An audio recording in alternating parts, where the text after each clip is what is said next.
Hello and welcome. If you've ever had to pick your courses for the year, or maybe plan a big party, or even just map out a road trip, guess what? You've been doing strategic planning. It's really just the art of turning a goal into an actual real life plan. So today, we're going to dive into how businesses use that exact same thinking to navigate our pretty complex world and, hopefully, come out on top. Okay, so let's just get right to the heart of it, because this is the big question for any leader today. In a world that seems to change by the minute, with new tech, global shocks, crazy trends, is it actually smart to spend all that time writing a big 5-year plan? Is it an anchor that keeps you stable, or is it just a total waste of time, a rigid old document that actually blinds you to what's happening right in front of your face? I love this quote because it really captures the whole promise of good strategy. It's the bridge that takes you from a vague dream to a concrete set of actions. It stops you from just hoping for success and actually forces you to build a roadmap to get there. It gives you incredible clarity on what you should be doing and, maybe even more importantly, what you should stop doing. So, to really get how companies build that roadmap, we've got to look at the classic framework. See, a great strategy isn't just one big idea. It's more like a series of connected ideas that work on 3 totally distinct levels, flowing all the way from the top of the company right down to the daily tasks of every single employee. First up, we've got the 30,000-foot view. This is corporate level strategy. This is the big picture stuff that the CEO and the board are thinking about. They're not asking, hey, how do we sell more coffee? They're asking, should we even be in the coffee business at all? This is where you see those huge decisions, right? Mergers, acquisitions, deciding which countries to go into or which ones to leave. It's all about the total scope of the entire company. Okay, so once the corporate strategy decides what game to play, the business level strategy figures out how to win that game. This is all about getting a competitive advantage. How are you going to stand out? Are you going to be the cheapest option, the absolute best quality, the most innovative, bleeding edge choice? This is where a company really carves out its unique identity in the market. And finally, we get down to the functional level. This is where the strategy stops being a PowerPoint slide and gets real. It's how all the individual departments, marketing, HR, operations, finance, actually mobilize to make that business level strategy happen. So if your whole strategy is to be the lowest cost provider, you can bet your operations team is obsessed with efficiency. If you want to be the most innovative, your HR team better be out there finding the most creative people on the planet. And this is a fantastic way to see it all click together, using the Canadian tech giant Shopify. At that top corporate level, their huge bet was to go all in on becoming a global digital commerce platform. Simple enough. But at the business level, their genius was how they decided to win. Be super easy for a brand new entrepreneur, but also powerful enough for a massive global brand. And the functional level? That's how they do it. Marketing goes out and partners with creators, and the operations team backs it all up with 24/7 support for every single merchant. See how it all just lines up? Perfect alignment. But, and this is a big but, here's where things get a little more complicated and a lot more interesting. That 3-level model, it sounds very neat, right? Very orderly, very top-down.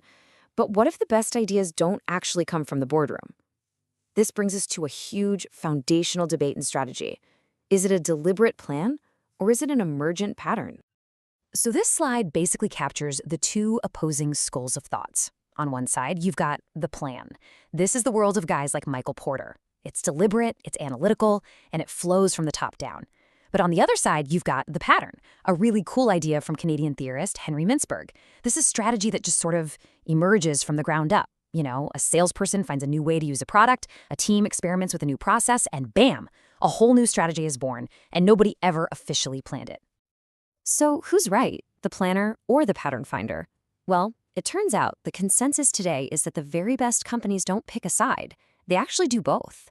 They have a deliberate plan, sure, a North Star that they're aiming for, but they also create a culture that allows these emergent patterns from the front lines to be noticed, to be listened to, and to be nurtured.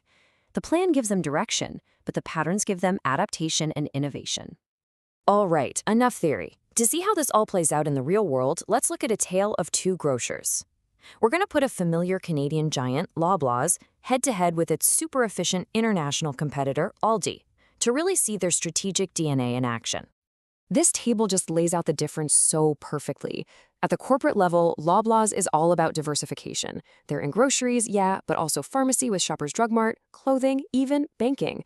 Aldi does one thing, discount groceries, and they do it everywhere on the planet. Then, at the business level, Loblaws plays both sides of the coin brilliantly. They go for cost leadership with no frills, and they go for high-end differentiation with their flagship Loblaw stores. And Aldi? Nope. They are the absolute global icon of pure, unadulterated cost leadership. There is zero confusion about what they are. And this right here, this is where Aldi is just a masterpiece of strategy. Every single decision they make at every single level is fanatically, and I mean fanatically aligned with their business strategy of being the cheapest. They leave products in the shipping boxes so they don't pay people to stack shelves. They make you put a quarter in the cart so you bring it back yourself, which saves them labor.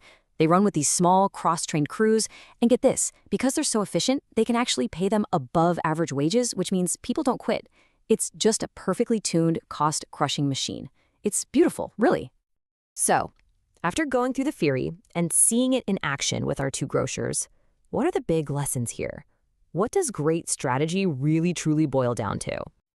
I think it comes down to three things. First, alignment is the real goal, not the plan itself. A brilliant plan that nobody follows is worthless.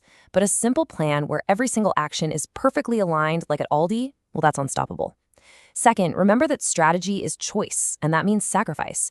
To be truly great at one thing, you have to consciously choose not to do a bunch of other things. And finally, think of strategy as a duet. You absolutely need that clear, deliberate vision from leadership, but you also have to empower your people on the ground to discover those emergent patterns that lead to the next big breakthrough. So in the end, we solve that initial puzzle, plan versus pattern, not by picking one, but by blending them. The deliberate plan is kind of like the rudder that steers the ship. But those emergent patterns, they're like the winds and the currents that a really smart captain can use to get to their destination way faster and more efficiently. One gives you direction, the other gives you discovery. You need both.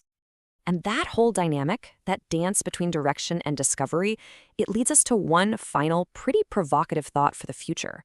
As AI gets more and more powerful, it's going to become superhuman at spotting those emergent patterns in the data, and it'll be incredible at optimizing the plan. But that's not going to make human leaders obsolete. No way. In fact, it's going to force them to double down on the one thing AI can't do, setting a truly compelling vision, defining a purpose, and building a culture that gives all of that amazing optimization a meaning and a direction. The future of strategy, it seems, might just be more human than it's ever been. Thanks for joining me.